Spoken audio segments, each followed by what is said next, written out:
I believe that media play a very important role in shaping public opinions. I just wonder, in situations like this where the public opinion is very divided, just on top of the mission you have answered just now to keep the people well informed, do you think the media should make any attempt to swing the public opinion to one side or the other?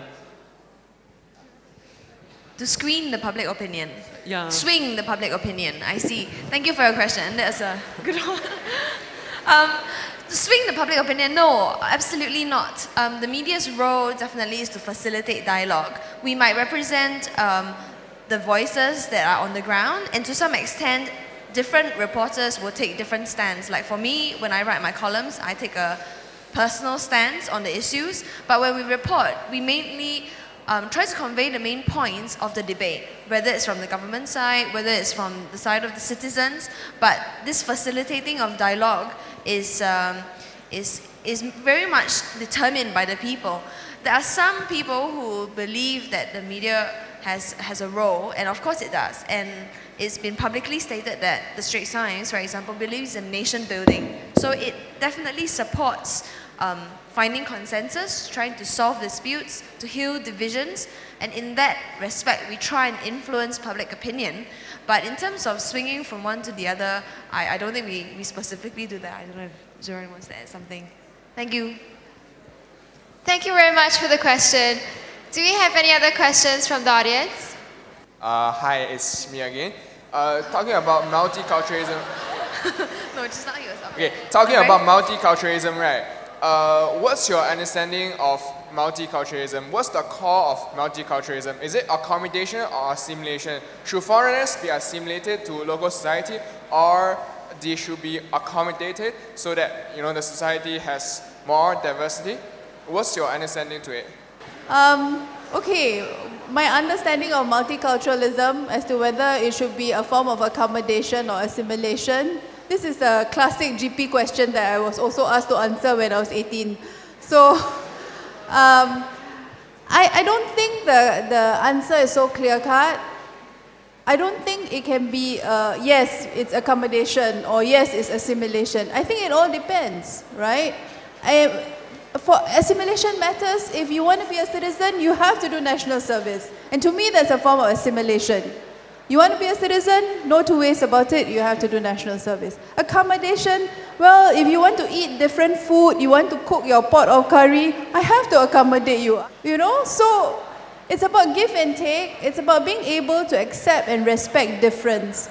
And it's about being in a country where, nobody expects special privileges just because he or she is better educated, comes from a better country, comes from a better place, better culture. No, when you come to Singapore, we live as equals, each of us deserving of mutual respect, no matter what our station in life is. I think that is very important at the end of the day.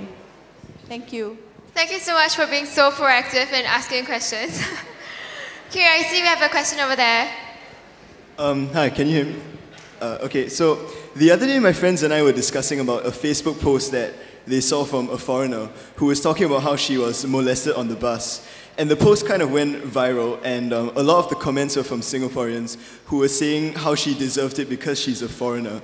So with all this outpouring of resentment against foreigners, when it expresses itself in these ugly ways, do you ever think that it's possible for foreigners and Singaporeans to naturally integrate and coexist peacefully? And if you think it's possible, how do you think it can be achieved? I would say that's a very good question. Thank you for it.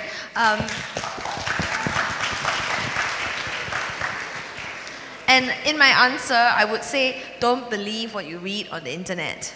Only some things can be believed in.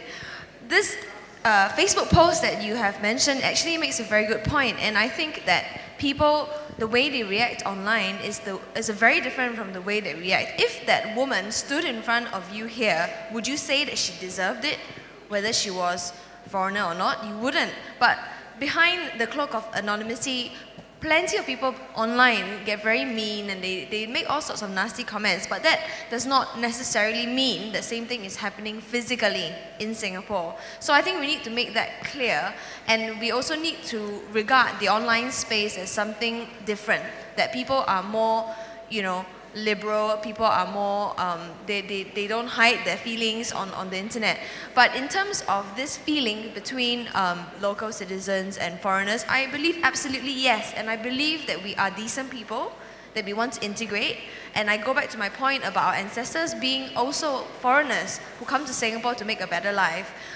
It's, you know, it's unfair for us to say that other people can't come here and make a good life for themselves. It is also unfair to say that, that we should be predisposed against them just because they're from somewhere else. And I do believe that Singapore will get there.